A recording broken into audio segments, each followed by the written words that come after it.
Mention offer code #CrazyBreadSpecial. Call us at 919-514-1450. #CrazyBreadSpecial. Call us 919-514-1450. It's time for the Tailgate Store Show. Throws it up, gives it over to the big man in Russell. Outside now.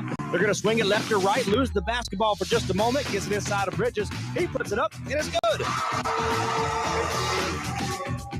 And he picks it up. Gives it over to Woodall. He wants the three. It's good! 65-59, 1 minute to go. Woodall with the biggest three of the night. Rogers throws it up, and he finds a lane, and it's good. Elijah Rogers, impressive ball player, 3:01 to go. Rodwell says, you know what? I could do it as well. Puts it up and lays it in for two. And he was able to contribute in a major way against Southern Durham with 12 points and 8 rebounds, man. And that really kind of pushed us, that kind of pushed us over the edge and helped us win that game.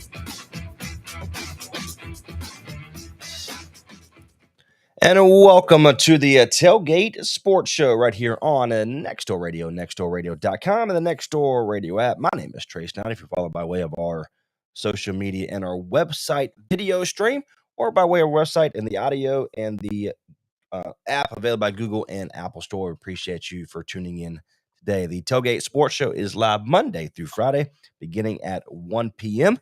My name is Trace. Now, give us a phone call, 919-618-9258, 919-618-9258. Joining me here today, Mr. Brandon White. My friend, what's going on? How are you? Not much, Trey. Just kind of riding out the rainy weather here in Concord. There you go. It is raining here. It's going on 36 degrees, but the rain did stop a little bit, but it's been raining off and on all day long to this point. There's been some exciting news, a lot of upbeat conversation, and, starts to make you think that the Carolina Panthers are kind of putting something pretty special together. Found out the reports are that Deuce Staley is coming over from Jacksonville, coming over to Carolina in some form or fashion. We don't know quite what it is just yet, but there's been some uptick there in Carolina Panthers news. What are you thinking? Well, I mean, given that Deuce Staley is the running back coach was the running back coach for the Lions, I gotta think he'd either be hired for a similar position or he might just straight up be the offensive coordinator. And given that the Lions really had a resurgence this year, and could have very easily made the playoffs if they had won a couple of games earlier in the season, that's a really good move, honestly. I mean, I think Deuce Staley is someone I can see fitting very well with Frank Reich's style of coaching. I mean, Frank Reich is he's very efficient, he's very articulate, offensive-minded, and having Deuce Staley as part of that staff, it's only going to to that.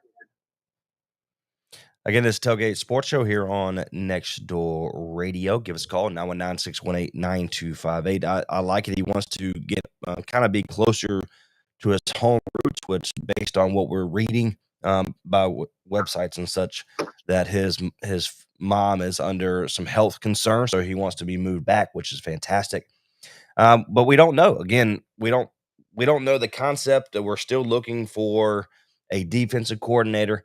We're hopefully looking for a new offensive coordinator. Of course, you got Ben McAdoo there, which the problem with Ben, Coach McAdoo, was we knew what was going to happen. He was very kind of same blah, you should say. So hopefully we have a new something there. But as we said right now, McAdoo is still in office as the offensive coordinator. So we'll see how things roll. The kind of part that we thought was going to happen, and I think the Carolina Panthers did as well. Big Fangio is now headed in a different role, on a different team, should you say, there in Miami. So where does the Carolina Panthers go from there next for the defense coordinator side? Well, maybe trying to get Vic Fangio is probably a little bit too much to ask for the Carolina Panthers. But I do think he's going to fit in pretty well at Miami. I mean, offensive-minded team, which defense was kind of a liability last year, so he should do well over there. But there's plenty of other interesting candidates out there. I really haven't had a chance to really sit down and look at the list. But the Panthers, they're going to find somebody. Who that is, I don't know. But Wright's going to find someone that fits his mind, the game plan he has for this team. It's going to maximize the talent we have on there, because don't forget, we got Derek Brown, Brian Burns, Frankie Luvu, J.C. Horn, and so many other talented players on the defense. It's going to be fine. We're going to get an ideal defense coordinator that's going to make the most of that talent. The vision is one of those, where Frank Wright had the conference, press conference for the Carolina Panthers for the very first time. And, say, kind of the mainstream thing. And one of the things he mentioned during his open statement was is to create this consistency of excellence that at the top end is championship, the bottom end we're a playoff team. Now we saw last year where yes, we finished 7-10, but we had a chance of one game away from making the playoffs, winning the division, making the playoffs. I think we could have done a lot better against Dallas than Tampa Bay clearly didn't have a chance for. So I think we were right there. We've got some impressive players, some players that are some injury-prone players, of course, that need to make sure they can, like J.C. Horn and Dante Jackson are two studs there, the cornerback position. They've got to stay healthy if our team clearly wants to make the playoffs. So we'll see if they can shore up that aspect of things. But a lot of, you look at it as the mainstream, what coaches go in there and say, doing this, but you got to feel him. Coach Wright, he's been here before. He's won a championship. He's worked with quarterbacks that are a little over the hill, and he makes them to a playoff team. So you got to think that they are what he's saying. You kind of have to believe. Yes, and I trust Frank Reich. I mean, like I said when we first had this conversation, I wanted Steve Wilkes. Mm-hmm. He did a tremendous job of a team that should have very easily had the first pick in the draft this year. Went 6-6 with them. Deserves to be committed, and I know he's going to find a place somewhere in the NFL with a team looking for a defensive coordinator. But Frank Reich, I mean, as you say, you may not got what you want, but you got the next best thing, and that's Frank Reich. I mean, he is someone who knows how to make the most of bad situations. Don't forget the comeback he had with the Bills and the Houston Oilers all the way back in the early 90s. One of the most impressive comebacks in NFL history. And he was also in a situation where the Colts had a revolving door of quarterbacks, and he took them to the playoffs twice and would have taken their third time if Carson Wentz didn't collapse in on himself at last year's finale. So what happened this year was just a combination of everything going wrong for the Colts. I don't blame Frank Reich for what happened there. He is a good coach. His players believe in him. As you saw with how Jonathan Taylor emerged to one of the best running backs in the NFL last year before this season happened, honestly. He is going to lead us places. Now, time will tell if those places include the Super Bowl, but I think that this is a perfect opportunity for the Panthers to take control of the NFC South, with the Falcons also going through a similar process we are, the Saints trying to get something out of Dennis Allen, their head coach, and Tom Brady retiring from the Bucs, so they're probably going into a rebuild over this offseason. There is a chance for the Panthers to firmly establish themselves as the premier NFC South team, and they can get that done with Frank Reich. I love it.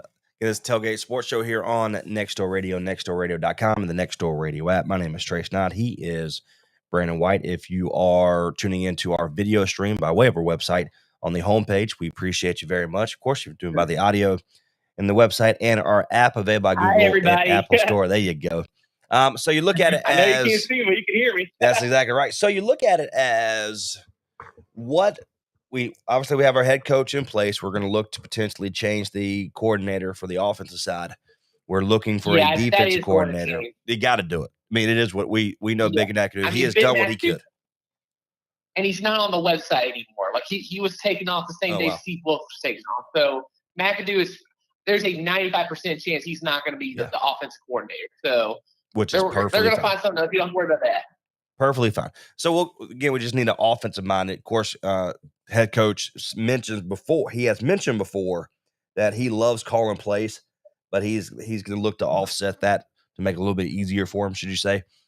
So we'll see the offensive minded kind of situation for the offensive coordinator. Of course, the offensive coordinator, but you got, you know what I mean? More of he wants to run the ball, kind of an 80 to 20% or whatever it is to run it. And then with our running back situation, again, we have to sign them for another year. Right now, they're free. I think isn't he a free agent? Well, Chuba's going to be around. He's still on his rookie contract. But Deontay Foreman is a free agent, and Fitterer really didn't seem too confident that Foreman was going to be back next year. And I think that really comes down to business, and also money. Foreman does have an injury history as well. That's something you have to take in mind when you're running a football team. I'd love to have Foreman back. He could have broken 1,000 yards this year if he was used properly from the get-go. I like him. I hope there's a way that we can make it happen. And if we can't make it happen, then you got to find somebody out there who can pound the rock like Foreman did. And I think the best case scenario is to go get somebody lower in the draft, a guy that's like Foreman, that same mindset. Pound it. I'm going to put my shoulders down, my head down, my shoulders down, and I'm going to run over you. There's some couple backs in the draft that you have that option moving forward. We don't have to pay somebody an arm or leg, and you have them for 4 years. And then after those 4 years, you move on and do the same thing. Fortunately, that's the way that running back situations are, is you get as much as you possibly can for 2 to 3 years, and then you kind of, set them a cast. So then they go to another team and they do the same thing to them. So, inside the draft, one of the biggest questions going into the offseason, obviously, was what we're going to do with Sam Darnold, what we're going to do with PJ Walker. We have Matt Corral there, who we drafted last year. What are we doing in the NFL draft, especially the number 9 pick in the 2023 NFL draft coming up? What are we doing? Well, that's a lot of things could really happen there. I've confided with you that it seems like Will Levis might fall that far. I don't want Will Levis. He has a knack of turning the ball over, and given the fact that he was in the most competitive football conference, where the closest thing you're going to get to being in a pro atmosphere, he wasn't all that impressive this year, and yet he's still being projected as a top 5, top 10 pick. Yeah. I don't get it, Trey. I honestly don't. I'd be better off of us having Anthony Richardson, even though Richardson's really only played like 1 full year of football. I don't trust Levis. Maybe Frank Reich can mold him into something that resembles a pro quarterback, but I'm not confident in that pick. So if it's my standing on this is, if it's not Young or Stroud, got to go somewhere else. Like, what's a bigger need? Like tight end, defensive end. You need someone to pair birds up with, because Gross Miles doesn't get the job done. Address another need, and then go get a quarterback later draft. Say someone like Hendon Hooker or Stephen Bennett to keep himself out of trouble for 5 minutes. So someone who can get the job done is not turnover prone. Will Levis is. Yeah, and again, I'm not a big fan of that. I'm also not a big fan of Richardson. He's hasn't, again, it's really a 1-year thing where he kind of an uptick in playing. He's a more raw Cam Newton. Exactly. So I'm a little worried about that. We saw that it worked for a couple of years, and then you saw what happened. His body started wearing down, and I'm just not interested in that. If we're going to pick somebody, especially that high nowadays, we want them to be there for 10 years. Somebody that, hey, let's go do it. I think Stroud is that guy. He's proven that he can kind of take a team to where they need to be. He's got a great arm, mobile. I think he's a perfect fit for what the Carolina Panthers are doing. So if they don't do that, like you mentioned, we need a tight end. We've talked about that. I love the kid from Notre Dame. Might be a little bit too high. I'm seeing mock drafts. He's in the top 5 right now. So I don't know if the 9 was too high or not. For Notre Dame? Yep. Looked at one today. It was number 6. Well, if he's going that high and he's available to pick 9, go for it. Exactly. Really. I mean, he fits a need. We need our Travis Kelce or our George Kittle. Exactly. Or a good old Mr. Olsen. We need him. Get him. Yeah. So he's a great blocker. He's a great pass catcher. And he's a great runner, and he's a route runner. So I'm all for it. If we're going to take a tight end, this is the year to do it. He's legit.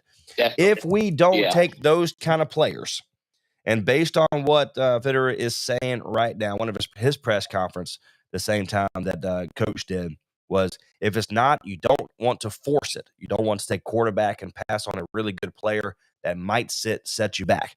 But you can't be afraid to take a shot if you believe that's the guy. Good. We have Matt Corral. Right, but you don't want to reach either. Exactly. You have Corral on the docket right now. We don't know what he is going to be. Last year, he was potentially going to be a top 10 pick before he got hurt. So he went down. So we just don't know. So look, Carr's out there. He's ready to roll. If he believes he can, this is probably the best team he's had in with Carolina than he did all his years there in good old Las Vegas with the Raiders. So we can get a tight end to help offset that like he was with Waller. Let's rock and roll. You know me, I'm a big fan of Derek Carr all day. I will take him all day long. So it's going to be interesting. I would too. It's going to be interesting to see what kind of unfolds and what happens. I'm interested. I'm excited for one. We got a good coach, a winning, finally a coach in Carolina that has a background in actually winning. It's it's a hard thing to picture that you hire a coach that actually has a background in winning and wants to go win. Let's be honest. That's weird. That's weird to say there in Carolina. Apparently, it's weird. We haven't had back-to-back winning seasons since what? Literally ever. Have we ever had back-to-back exactly. winning seasons? Never. Ever. Which is crazy. I know we won the NFC South 3 years in a row, but one of those years was a losing season. Yeah, it was a 7-win team, and we almost did that this year with 7 wins. So there's that. So if we get 8 wins next year, we're improved. We're good to go, right? But based on what Coach Rich is saying, that we are a championship team right now. If that's the high end, the low end is a playoff team, right? That means you have to win the division to get to the playoffs if you're going to go that route. Yeah, and the Panthers are more than capable of doing that in this division. Clearly the best team in their division. Tampa Bay obviously lost Tom Brady, who is retiring. He has officially announced his retirement just yesterday. So, again, a tremendous career. I'll go ahead and say that. But now look at the division where Carolina is in. They're clearly the best team in that division. So Tampa Bay is going to be I think Kyle Trask is the projected starter right now. And then you moving forward, you have New Orleans. We don't know what they're going to do. They need a quarterback. They have Andy Dalton. There's really nobody there the head coach is terrible. The quarterbacks are terrible. The running back doesn't want to be there, Kamara. The best wide receiver, Michael, he wants to be gone. So we don't know what they're going to do. Exactly. They can trade him and go get, even though he hasn't played. Then you have Atlanta, which they've got to get better on both sides of the ball. We don't know what they're going to do. A lot of the big players they're counting on, like Ritter, like their tight end, there's a lot of them that has to be better on both sides. So it's going to be interesting to see what all they do. But this year, one, we're already in a good step in the right direction for Carolina, which we almost won. I mean, it goes back to when, I'm a big Braves fan in Major League Baseball, where they were ahead of schedule for winning the division, and they came out and won the division, and now that we've won it 5 years in a row. That's where I see the Carolina Panthers starting next year. Again, breaking news, should you say, I guess. Starting next year, winning the division and not losing control of that division for at least 4 years. And so we're in that position. We got the players to do it. Of course. You just got to make the right moves in free agency in the draft to make sure there's plenty of talent surrounding everybody. Yeah. Otherwise, it's the same cycle over and over again. You got to do it. I mean, and again, that's a cliche thing to say, of course, when it comes to building a roster, because we're spending everybody else's money. But you got a lot of upside guys that will be paid in the next 2 years. So now, again, this is if we get a quarterback that it did not turn the ball over, and Sam Darnold did a tremendous job, but you can't win a football game. You can't continue winning a football game when you're only passing for 160 yards, and then your running attack is the one that's carrying. That's what I'm worried about with Purdy next year. Not a lot of people had tape on him. Yes, he was undefeated during the regular season. It was 6-0. Then he went to the playoffs, and then what happens? Of course, he got hurt, so it was not his fault. But they were lost without him. His UCL's torn too, so that automatically changes the whole situation in San Francisco to where now there's no situation in which Trey Lance gets traded. I mean, he's going to be with him through OTAs and training camp while Purdy heals up. So, I mean, that's one potential option for the Panthers gone right there, because we talked a little bit about how Trey Lance might be a trade option. Should Brock Purdy lead them to the Super Bowl? There was a good chance that he would have done that if he didn't get hurt, but that's not the way things unfolded. And now Lance is he's going to be comfortable in San Francisco for at least through the summer. There you go. Of course, Trey Lance and Purdy, who got them to one game away from the Super Bowl. So we'll kind of see. I don't know how it's going to work out, but I'm excited.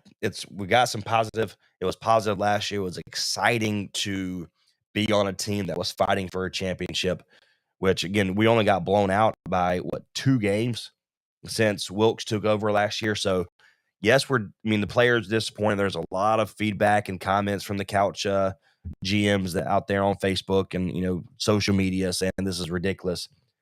But again, you look at Wilkes' history of being a coach. Obviously, in Arizona, he was let go after 1 year, which he filed a lawsuit against the NFL. But then interim coach, he was 6-6. So he still hasn't had a winning record in the 2 years that he's been on the head coaching job. This was a really good team in Carolina. They just needed to be able to have the opportunity to do it. They got blown out by Cincinnati, and then Tampa Bay came in, and Tom Brady and Mike Evans put up 1,200 yards together. So it is what it is. I'm looking forward to it, though. Super Bowl coming up. Because we had a discussion last week a little bit about who we plan on taking. I had the Philadelphia Eagles. Of course, that's who made it. You had San Francisco. Fortunately, we couldn't see really what the outcome could have been if Purdy was fully healthy. But it's Philadelphia and it's Kansas City, which that Kansas City and Cincinnati game was a beautiful thing. What a great game. So who do you have? We'll finish up with this. Who do you have in the final as clock is 0? Who's going to win the Super Bowl? Well, I think the 2 best teams are in the Super Bowl this year. Representing the NFC and the AFC. Both these teams have plenty of strengths and weaknesses. Kansas City, I think, has a superior quarterback in Patrick Mahomes, who really only needs one healthy leg to get the job done. As you saw on Sunday, they have the best tight end, a great offensive line, a great interior lineman in Chris Jones, and also the best punter in the league in Tommy Townsend. Got to give the punter a shout out there. But team-wise, I think the Eagles are better. Jalen Hurts is a great quarterback in his own right. He has great receivers, a good tight end, a great offensive line. And then on the defensive side of the ball, man, you can count the playmakers that they have there on both hands. Mm-hmm. And good time to shout out a couple ex-Panthers on the Philadelphia Eagles. Hassan Reddick, who I don't understand why he was let go over the offseason, considering that he had a breakout year for the Panthers. He's been a monster for the Eagles this year, Trey. How many sacks does he have? 18 or something like that? Yep. He's put up numbers, and he deserves to be commended in every way for helping the Eagles get to where they are right now. And then in the secondary, you have James Bradbury, who has never had a bad season in his entire career, and he and Reddick were both second-team All-Pros this year. Bradbury's a shutdown corner, and is another one that was unfortunate to get away from Carolina. They're difference makers alongside everybody else on that defense. So I think I'm going to Eagles on this one, Trey. I think Reddick, Bradbury, and the rest of the Eagles, they get their Super Bowl rings out of that. Yeah, and I'm also going Philadelphia. I like the fact that they are the more healthier team. Is the reason why I'm picking them. Again, Hurts he's fully healed, and their tight ends, their running backs, defense, everybody is on the same playing field, which is fantastic. I have Philadelphia winning this game. Kansas City, we know Mahomes is limping. He's having his high ankle sprain is not going to go away. Kelsey, his back is in now. Even though he scored a touchdown this past week, we know for a fact that they are going in there limping. So with that in mind, they have a week to heal up. Yep, exactly. But with that in mind, I am going Philadelphia. Philadelphia is the better team overall, the depth wise. So I like Philadelphia. They've been the best team all year.